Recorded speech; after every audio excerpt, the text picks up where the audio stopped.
Ich grüße euch. Heute haben wir eine Nintendo Switch und bei dieser wurde die SD-Karte nicht mehr erkannt.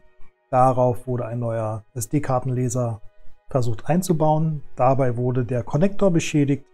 Dann wurde probiert, ein neuer Konnektor einzubauen und sie haben es nicht hinbekommen. Schauen wir uns das zusammen mal an. Hier ist der versuchte Konnektoreinbau. Ein Pin fehlt.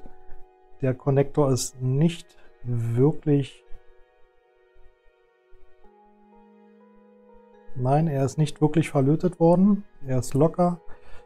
Und wie ich jetzt auch hier sehe, die anderen Konnektoren wurden ein bisschen in Mitleidenschaft gezogen durch heiße Luft. Ja. Wir nehmen jetzt als allererstes den Konnektor runter, schauen, ob die Leiterbahnen intakt sind. Wenn ja, setzen wir einen neuen Konnektor rauf und die Sache sollte erledigt sein.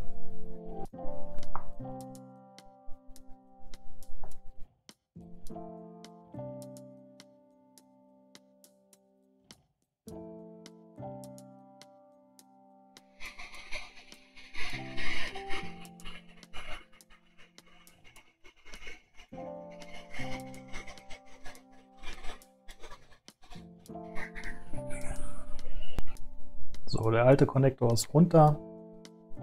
Die Leiterbahnen sind alle noch vorhanden.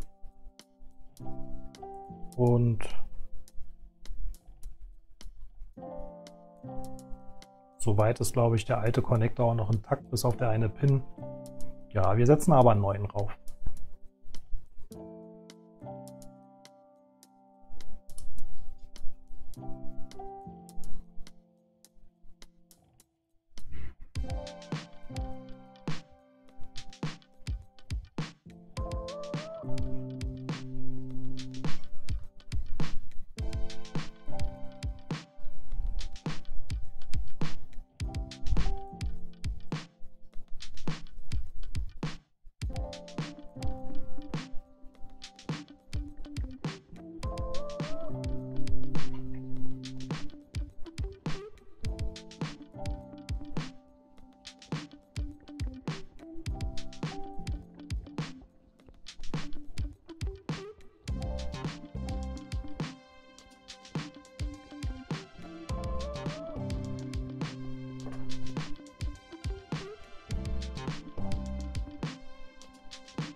Gerät ist gestartet. Stecken wir eine SD-Karte ein.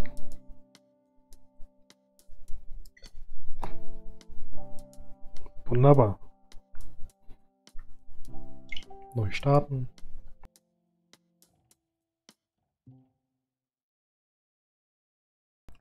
SD-Karte wird erkannt. Neuer Konnektor ist drauf. SD-Karte wird erkannt und gelesen. Perfekt. So ein Konnektoraustausch ist kein Hexenwerk.